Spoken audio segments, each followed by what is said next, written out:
one point, I was using you as a reference of how to better myself. Any failure is actually the beginning of a success because you have to learn from your failures. Do I want to do it to make money? No, I want to do it just to prove myself that I'm able to do it. When actually you have people that love you, that care about you, that actually give of their time, of their energy to tell you, George, if you continue like this, you're going to lose everything. And that was actually people giving me small slap on my face that actually woke me up one day and say, that was a real adventure. That was really something that came out of the blue, and we did it. We did it. We did it. We learned a lot. We learned also not to do it again.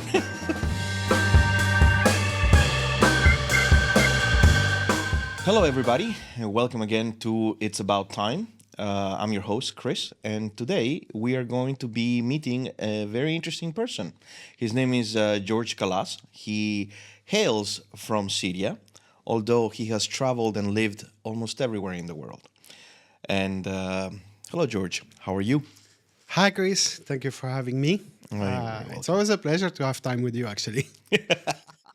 We get to do fun things like this out of the blue. Yeah. Especially that's the first time. That's cool, man. Yeah. So, George, we met, I want to say, we met nearly 17 years ago. We met a long time ago. Yes. Actually, we met because we were neighbours. Correct. But for a long period of time, we couldn't talk to each other because I was very busy with my life. You were also very busy with yours. Yes. But thankfully, or fortunately, or unfortunately, due to the COVID, we then had some kind of click in the elevator, actually. Yeah, for the longest time, man, we were elevator friends. Yeah, just hi, how are you? Okay, have a nice day. I think it was Patrick, the security guy, that told me, oh, Mr. George was looking for you. For some reason, he said this. Yes, because if you remember, before that, we were talking, I saw you and I told you, I'm traveling. And you said, oh, I'm also traveling with my partner.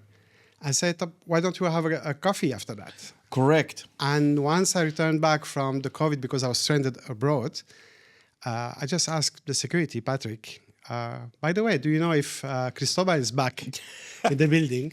And that's maybe how he... Yeah, because elevator friends has a couple of rules. Rule number one, you just say hello, good morning, how are you, and have a good day. But you never exchange phone numbers. So it's a very silly thing, something that I adjusted in my life later on, after George particularly. And yeah, so that day I remember we crossed paths while you were coming back from the supermarket and I was going to the office. Yes. And we finally stopped. We're like, okay, let's just do it.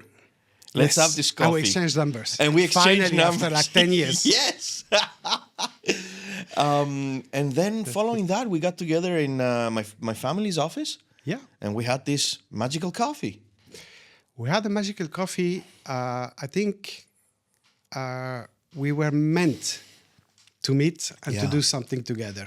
For sure, man. I believe in destiny. And I think our destiny was to just cross our lives at a certain point of time. At the right time, I would say. For sure. It's when the moment gives itself, that's when it happens. Yeah, definitely. It was really fun. It was really fun to meet you. It was really fun to meet your whole family. Yeah. My God, I love your whole family. And then to get to know you. Was an incredible experience. As a matter of fact, at one point, I was using you as a reference of how to better myself. Thank you for that. It's a nice compliment. Well, take it in the positive way, let's say. You are an accomplished businessman. You are trying to. And this is the other thing. You are extremely humble. And I've never seen any ounce of ego in your system. And above that, you are an amazing family man, a loving husband, and a great father. But yes, and I think this is coming from the fact that it's in my culture, it's in my education. I've always been in a loving family, in a loving environment, whether it's my direct family, my parents, my brothers, or even the broader family, which is cousins, uncles, cousins of cousins. And I always put a point on the fact that I always have to be close to my family. Yes. So I cannot say that I have a lot of friends, but the one that for me are friends are actually family. I have seen it. So that's it. And for me, family is the most important thing. After a certain point of time, I don't call them friends. They are my family. Yeah, it's true. It's true. I have seen this with my own eyes. It's George is the pater familias. Thank you. So you George, make me blush. You make me blushing. it's okay. That's okay. You're so white. You're gonna look very pinkish. Yeah. It's better. But look, so I wanna go over a little bit about your story because Yeah. obviously I know you. I have many years of experience with you, and we've traveled together. We have done things together. We have failed together, but at the end, we still get together and we still try to do things, which is what I like the most. But tell us a little bit about you. Like, how did you get to this world? How did you come here in the UAE? Why did you come to the UAE? First of all, before to reach that point, yes, as you clearly mentioned, I was born in Syria. And I've always been very linked to Syria. First of all, because my parents always wanted us to remember from where we come. And that's very important. You cannot move in your life if you don't know from where you come. It's beautiful. So the thing is that, yes, I was born in Syria, but due to some political things happening at that time in the late 70s, my parents wanted to give us a better life. So they decided to move from Syria to give us a better opportunity to succeed in life. To you and your brother? At that time, we were just two brothers. And then we moved to Argentina because my father had an extensive family there. His mother was born in Argentina, actually. So it was very natural for him to go somewhere where actually he can have some people that can help him. He didn't speak Spanish. He still doesn't speak Spanish. So he said, let's go there. Me and my brother, we were like 2 and 3 years old. We moved to Argentina. But obviously, without speaking the language, at that time, Argentinian economy and lifestyle was not that great. And my father decided to go back to Syria. But the thing is that flying 2 days, at that time, there was no direct flight or easiness to move from Middle East to South America. He had the opportunity to move to Paris. So actually, I moved to Paris, I was 5 years old. And I spent almost all my life there, means school, university, I graduated from there. And I started my journey in the banking industry. Okay. In 2002, I had the opportunity to come and visit Dubai.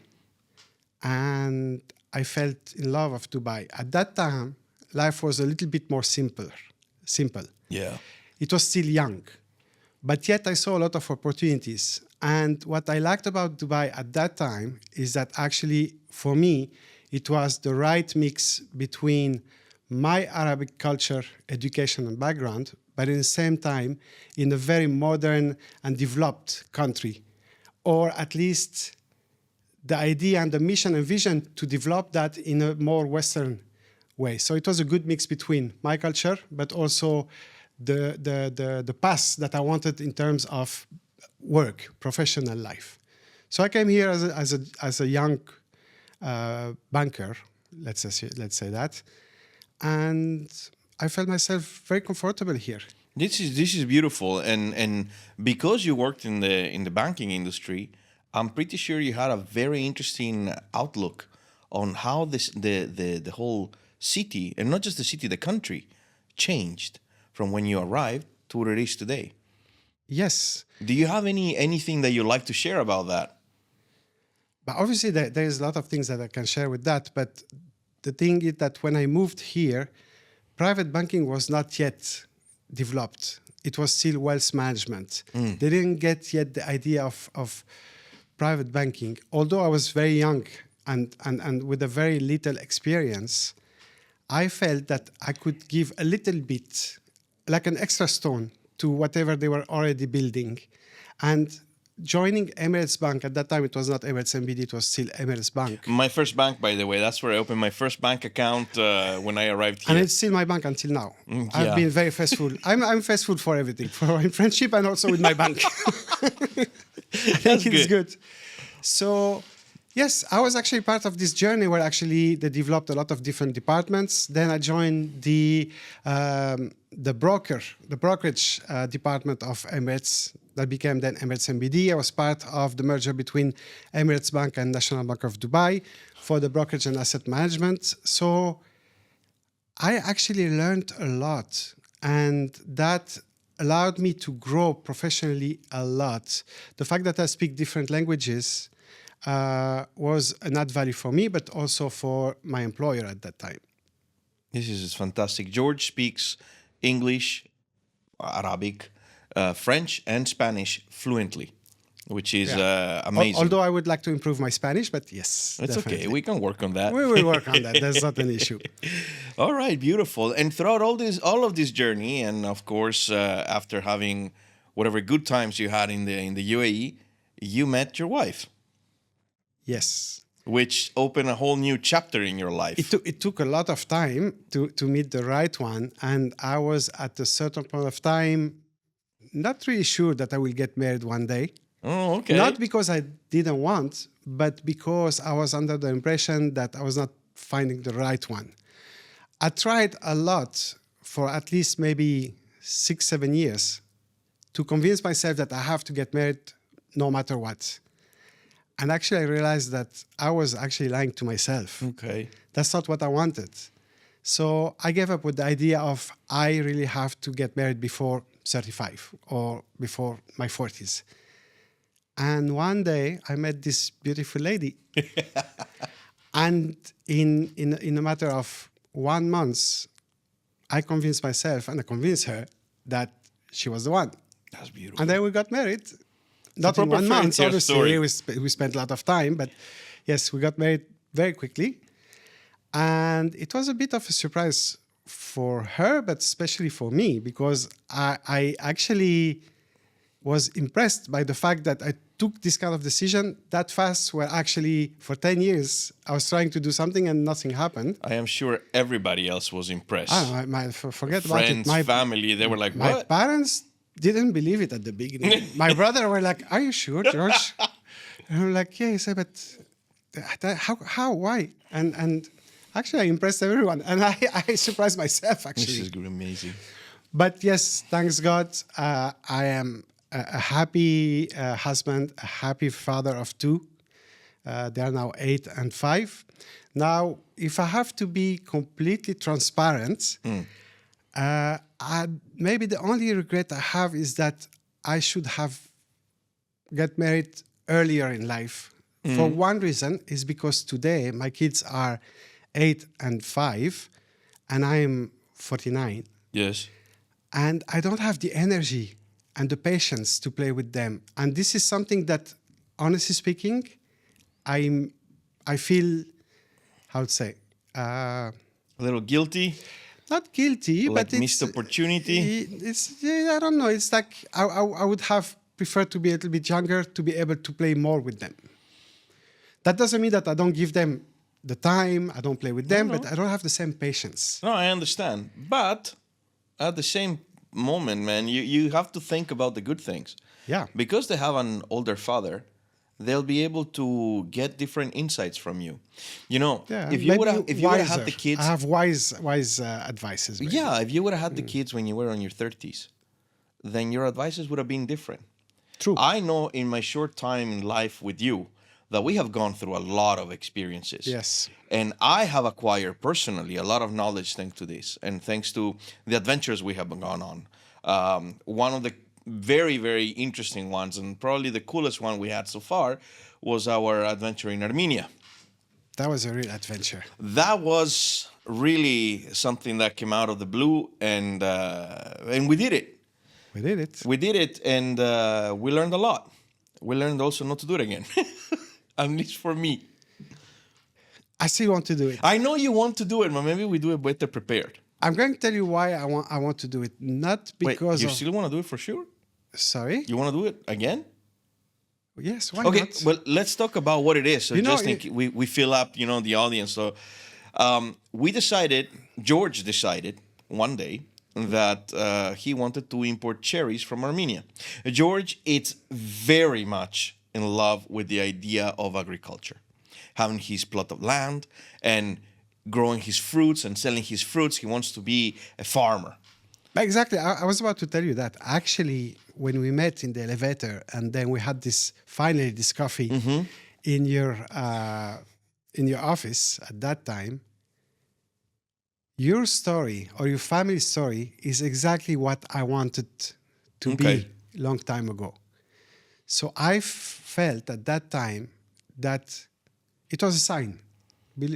I'm a believer, and for me it was like I always wanted to have my, as you said, my plot of land. I wanted to harvest it and to work on that. Now, I never had the opportunity, first of all, because I was very busy in building my experience in the banking industry, and also lack of opportunities. Yeah. When you came and you told me that actually you're coming from this background, I was like, that's great. That means that I can continue growing and improving myself in the field that I know, that I have some expertise in, but in parallel, I can also build something that I always wanted to do, something like about of a dream. And my idea was to do a transition, like slowly, learning from you, from your experience, from your history, and try to build something that could, secure my future. Because the idea is not, I don't want to work in the land. I don't want to be the one planting. I want to own a plant. I want to harvest. I want to be in this industry for many reasons. First of all, because I like nature. I like trees. I like the idea of planting a seed, and this seed will give you something. Yeah. Obviously, I would lie if I say that it's not also very interesting from a financial perspective if you succeed. But also, I felt at that time that working in fruit and vegetables is also giving freshness and good product to the people. Yes, it is. In a world that everything is about efficiency, about aesthetical aspect of the things, we are actually missing a lot in terms of health, in terms of all these chemicals and things that we put on fruit. I wanted to be more organic, and that's what I wanted. To go back to something that is healthy for us and for the generation to come. And that's the idea. It's not just to have a land and be happy to have, I don't know how many hectares of whatever trees, is also to be able to supply, to offer a product that is good for health. And that was very important for me. And the reason I went to Armenia, first of all, because it was a good opportunity. My wife is Armenian, is Armenian originally. I saw actually the fact that these people there were actually harvesting or planting in a somehow organic way. Yes. And their fruit was very tasteful. Their vegetables were amazing. So I say, 3 hours flight from Dubai, we can have something that is actually genuine, that is original, that doesn't have all these chemicals. And that was very important for me for many reasons. First of all, because I wanted to try. But again, I before to try, when we met, I tried before alone to bring some cherries. And the barrier of the language was very difficult for me. My wife was not able to come with me all the time. That was number one. Number two, I actually liked these people. They were very simple. And I was like, they don't have any idea of international trade. They're just harvesting, selling in the local markets. Well, actually, they have gold. And I found the right setup to be able to bring it here. Now, it worked, it didn't work. That's a different story. And obviously, it didn't work. Otherwise, we wouldn't be talking about failure. But again, a failure for me is also a success. It was a good lesson. Yes, of course. For me, any failure is actually the beginning of a success. because you have to learn from your failures. Of course. So I don't take it as a failure and I gave up. No, it's a failure. Maybe I have to think about how to bring it in a different angle. But do I want to do it? Yes. Do I want to do it to make money? No, I want to do it just to prove myself that I'm able to do it. Okay. And when are we going to do this again then? One day. One day. Okay. One day. All right. Look, the thing is that also, I have to admit, when I came here, my idea was self-improvement, experience, making money, gaining reputation in my industry. But things have changed from the moment I got married and I have kids. Now, Can you elaborate a little more how your family life has affected your vision of what you wanted to do here? but obviously it affects a lot, especially when someone feels a huge weight of responsibility on his shoulder. And I'm this kind of person that actually take everything, any insignificant matter, and make it very big. Yes, I'm you a do. bit of a drama. Yes. I have to admit. Yes. So when I was not married, I just wanted to succeed for myself. I wanted to learn. I wanted to improve. I wanted to meet different culture, different people. I just want to succeed. Once I got married, I still want to succeed, but then I also want to transmit something to my kids. And in order to be able to transmit something to my kids, I have to be in peace with myself. Before I was pressurizing myself a lot to do a lot of things, to be successful because I wanted to be successful for my ego. Now my ego is me being successful in teaching and making my kids nice people. So obviously, I would say that I still want to succeed and I want to take some risk, but the risk now has to be assessed. Before I was like, you don't succeed, you lose your job, you find another one. Now I have responsibilities. Moving from an employee position where actually you have a secured salary at the end of the month to the entrepreneurship mindset is a bit different. I got the courage to do that when we met because I felt that, yes, maybe we can do it. And then this happened. We couldn't do it. It was a bit of a failure. And I started to panic for no reason. But I started to panic.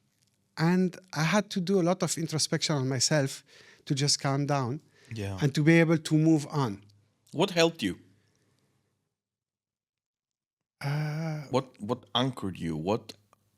How did you manage to get out of that dark hole? My family. When I say family, is my parents, my wife, the smile of my kids, because obviously they're young, so they couldn't help me more than that, and my friends. Because obviously, if you're alone or if you put yourself in a lonely situation, it's very difficult to get out of it. When actually you have people that love you, that care about you, that actually give of their time, of their energy to tell you, George, if you continue like this, you're going to lose everything. And that was actually people giving me small slap on my face that actually woke me up one day and say, you know what, I didn't do anything wrong. I tried, it didn't work. But again, I cannot live on the past. People living on the past are people that are going to lose a lot of time, energy, motivation, everything. So I just worked on myself and said, Calas, move on. You did it once, you will do it twice. It's no problem. You can do it even 100 times, as long as you have the energy and a good mental to move on. Very nice, man. So, this and throughout all of this, we decided to become partners, as we mentioned before, and we opened our own little consulting company and commercial brokerage company here in the UAE. But then something happened. Then you got offer another beautiful opportunity because the universe provides. And today you are managing, directing, leading a new type of operation, which is fantastic. And it's called Life Size Plan. Yes. So, can you tell us a little bit about this? That is actually, look, everything comes for a reason. Yes, it does. Now, I was lucky enough to spend a lot of time with you, to know you better. And I, again, believe in destiny. Now, when we started with this cherry business and it didn't work, we didn't give up, actually. We No. tried to do other things. We tried to diversify. And we're still trying to diversify in different things. Now, thanks to you, I met other people. And actually, I met more people through you than you met people through me. I have to admit also. So the thing is that, yes, I got the opportunity one day to secure some kind of income, which actually by managing Life Size Plan. So I took the challenge. It was something completely new. And I'll tell you more about it now. And I believed in the concept. And actually, I feel now that the concept is mine, actually, although I believe it is yours, man, because I do everything for it. So, yes, in 2022, end of 2022, beginning of 2023, I had this opportunity to work with two gentlemen that introduced to me to a new concept, which is life-size plans. It's a concept coming from Australia, and it has to do with visualizing the future projects that you have when it comes to building something. So imagine you want to build your villa, or you have a shell and core retail shop. You go to your architect and then you ask him about what to do and how to design it. Or you tell him, you give him your ideas, what you want to achieve, whatever. So the architect actually do the design. But after that, all you will get is actually an A4 or A3 or a file sent to your computer telling you, that's what I want to build for you. That creates a lot of uncertainty. You're not sure about everything. yes, Our concept is actually to project any floor plan, whether it's residential or commercial, whether it is an apartment, a villa. I have seen yachts being projected as well. Exactly. It could be anything that has a floor plan. That's we amazing. bring it one-to-one scale. So actually, you have the opportunity to walk through your future projects on a one-to-one scale, on real size. So if you want to go and see your future villa, we project it so you can really feel about the space. Now, it's a 2D projection, right? So the idea is that to give you more of a feeling of the space, of the circulation, and everything, we have also walls and dummy furniture. So we can create a small mock-up of whatever you I want have to seen see. cars as well that you We also have one-to-one. Yes, of course, because at the end you have a parking. So you people want to gotta see check the that parking. garage. You have to check the garage and make sure that your Range Rover is there. Yes. No? All right. So basically, clients are coming and they are actually walking through the future project to make sure that everything is as per their expectation. This is beautiful. That- I have witnessed some of your showcasings. We have 100% positive feedback from the people. I never had anyone coming to my facility and telling me, well, okay, that was nice, it was a user experience, but it didn't really help me. No, it's the other way around. Everyone that came was like, that's amazing. We actually now finally understand what we're building. I can really feel the space and I can make sure that everything is as per my expectation or what I had in mind.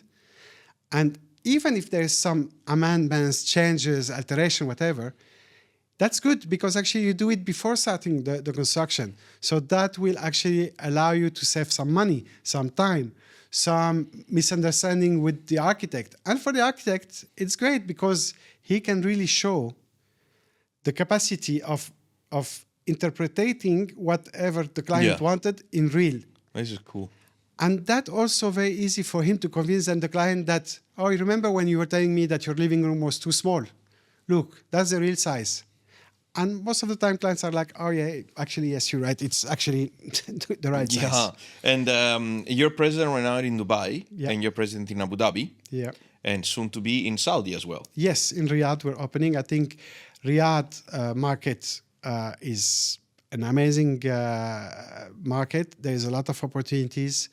I know from fact that we have a lot of interest from our Saudi friends and from the GCC in general, because people see us on the social media. Yeah. And they are like very, very keen to try the concept. Nice. But basically here we are in Dubai. We're working with architects, interior designer, and property developer.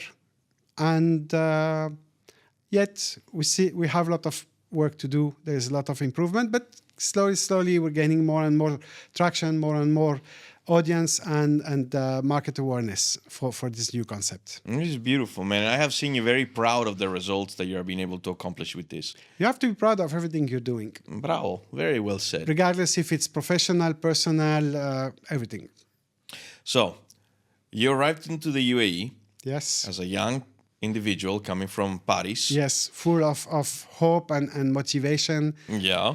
I wanted to conquer the entire world, and I felt that Dubai was the right place to be. Good. I will lie if I said that I didn't miss France at the beginning. Obviously, I left my parents there, my friends, my zone of comfort to try something new. But that was also very possible from the fact that my brother also decided to move to Dubai before Who me. actually was the first person I ever seen, because your brother I used to meet on the hallway, because at one point we were living on the same floor. Yes, correct. And so I would see your brother and I would confuse him with you, because you guys at one point looked similar to me. Really? Yeah. Okay. You had similar hair. So, yeah, a long time ago. Now he still has hair. It's been a long time ago, man. He has the hair, I have the blue eyes. Yes. It's like a win-win situation, actually. Mommy gave a little bit to everybody. Yeah. So when I moved to Dubai, actually, yes, I was looking for an opportunity, a country, an environment that allows you to grow. Unfortunately, Europe at that time, and until now, unfortunately, doesn't give the opportunity, or it's actually the other way around. They actually try to always put some limits in the things that you want to do. I understand what you're Whether saying. it is because of hierarchy, whether it is because of jealousy, or because of the taxes that they're putting. Yes. Now, I came here and I saw a lot of opportunities. I love Dubai from the first day I came. Now, after all these years, more than 2 decades, obviously, Dubai is home. Yes. I don't see myself anywhere else. And I feel that me and Dubai, we have this very specific relationship, which is, you know what? I will help you to grow as long as you help me to grow. Help me to help you. Yeah. I agree with that. And the thing is that I always had the feeling that whatever I do here, whether it is the governmental entities, whether it is the people that I met here, they always had, a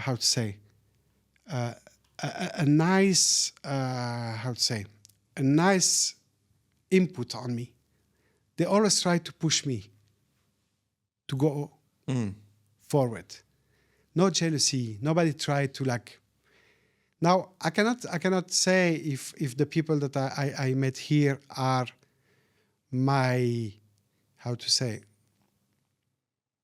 my family for most of them, but I know that I met 5 people that became my friends, my brothers, my family. I had a very similar But story even the to people yours. that were not my friends were trying to help me the same way I was trying to help them.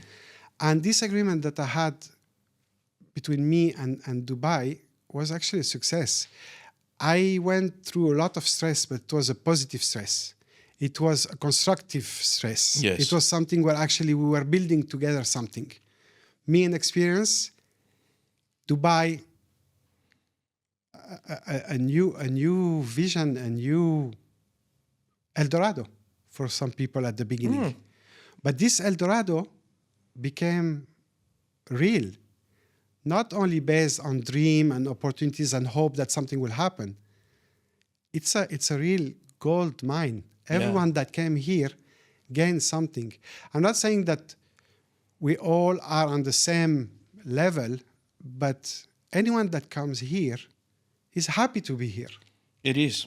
They are. You're correct. Now, again, the fact that we are now becoming the center or the link between different continents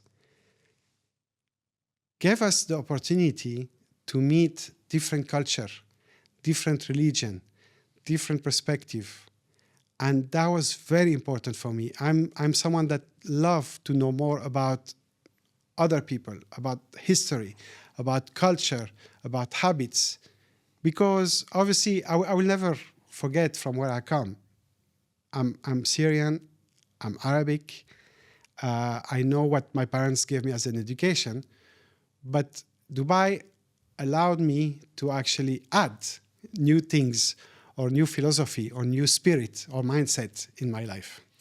There is one of the hobbies that you have that I really, really like, and I have taken dearly towards it.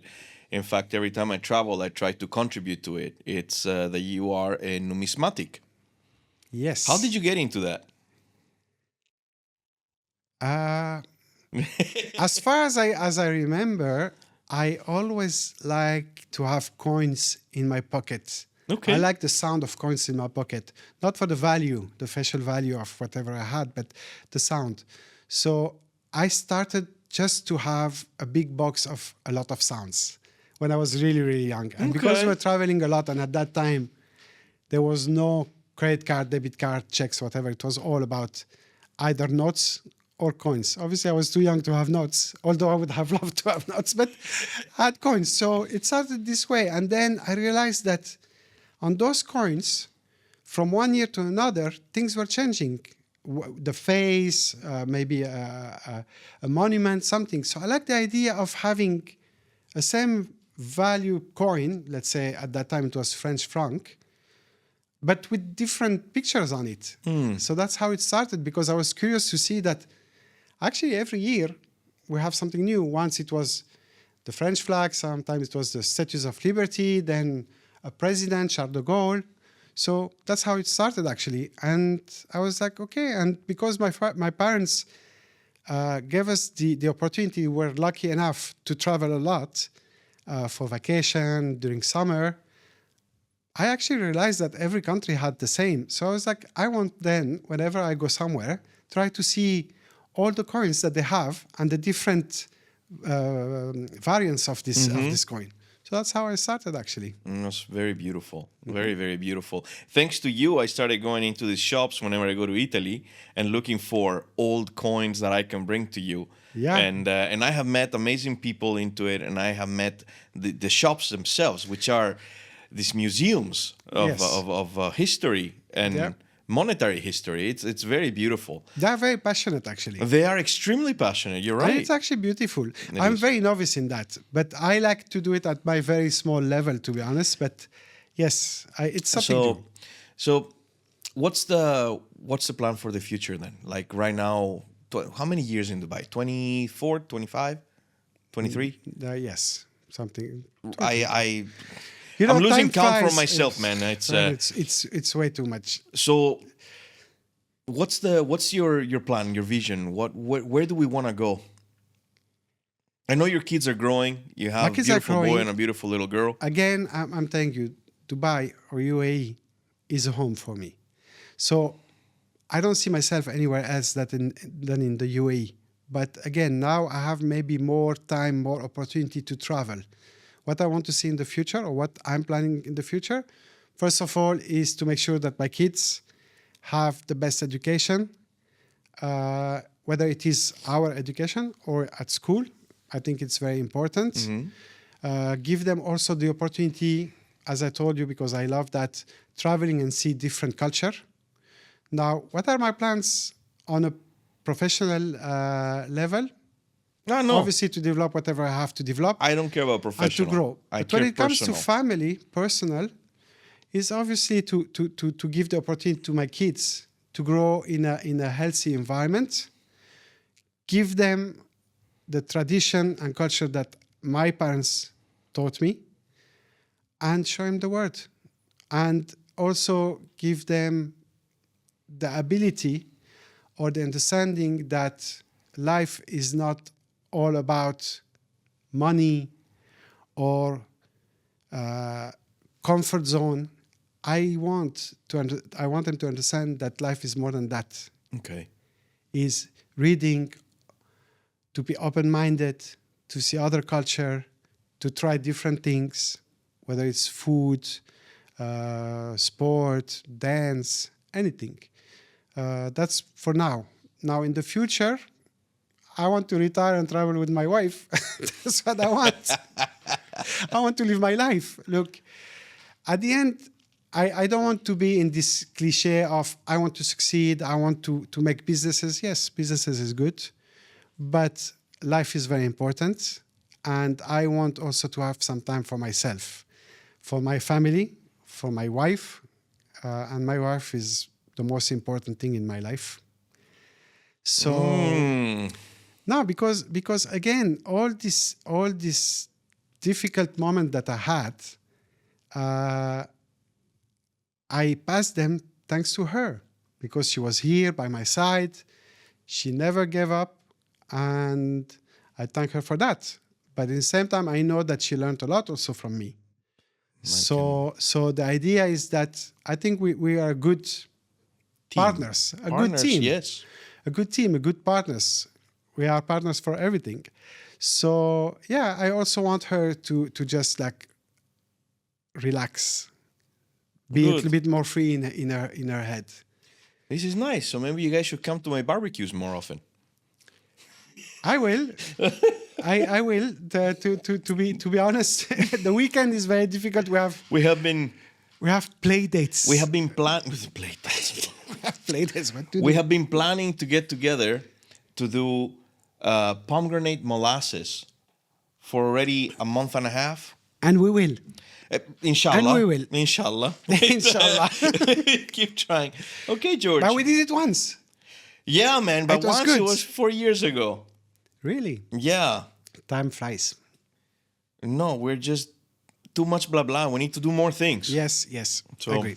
okay. From my side, you have been always very, how to say, present whenever I want to see you. I have to admit that because I was working on different things, and especially on myself, It's good. I was a bit like busy. But now, yes, obviously. But, hermano, if you're busy and I want to see you, I come to you. And that's Yeah. okay. I've never judged you about anything, man.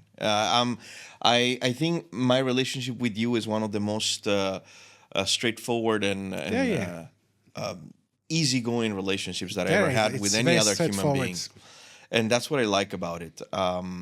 I feel extremely close to you and to your family. I love your kids. I love your wife. For me, your wife is like my sister. Yeah. And your brother as well. Yes. I met your cousins, everybody, your father, your mother. I love them all. George has this family tradition on the 3rd of March. Of December. 3rd of December, they celebrate Barbara, which is something new to me. I never knew what this was. Saint Barbara, yes. Yes. And that was the first family gathering you ever invited me to. And I was so blown away by it because it was so simple and beautiful. It's only for family. Yeah, we in general don't invite people that are not part of our So family. for me, it was very, very beautiful to be able to partake into something like that. Yeah. And yeah. So, okay, George, thank you so much for your time. Thank you for having me. It was actually very interesting. I First told you, time. man. It's a good chat. It's like for everything first time. It's very scary, but at the same time, actually, it went very smooth. I didn't talk, man. I talked a lot, actually. Yes. Surprisingly, I thought that I would be like trying to find my words, but actually, no, it went very, very good. Very nice experience. Thank you very much for joining me, and Thank you. it really is a pleasure to know you. And I look forward to see what other adventure we get into, because we're still young, man. We're very young. Yes, sir, we are. My dad is 81, and he's still going out and about. Look, a lot of people are making fun of me because I'm getting older and older as per the passport. But what I'm saying is like, I don't know how to say it in English, but if I have to translate it from French, is something like... Just say it in French, man. Je ne suis pas vieux, je suis jeune depuis plus longtemps que vous. That means I am not old, I'm just young from a longer period of time than you. Ah, very nice. I like that. So I'm not old, I'm just young from 30 years. Very nice. I love it. So, no. Yeah, but thank you for having me. All I want to say, maybe it's a bit lack of... It's okay. Right, but just be how to say, hard worker. Have a lot of resilience, a lot of patience, and believe in yourself. Yes. That's it. Yes. Believe in yourself. If you don't believe in yourself, nobody will. No, you just have to believe in yourself. All the rest of you have to work on this, you have to improve that. No. As long as you are faithful to yourself, you believe in yourself, and you don't lie to yourself, you cannot fail. Indeed. That's it. Indeed. Thank you very much, everybody, for joining us today. It was really a pleasure. And again, it's always a pleasure to speak with my friends, and George is Thank you. family. Thank you again. That was amazing, honestly. I liked it. Yeah. So looking forward to seeing you guys on the next one. Yeah. Part 2 for me.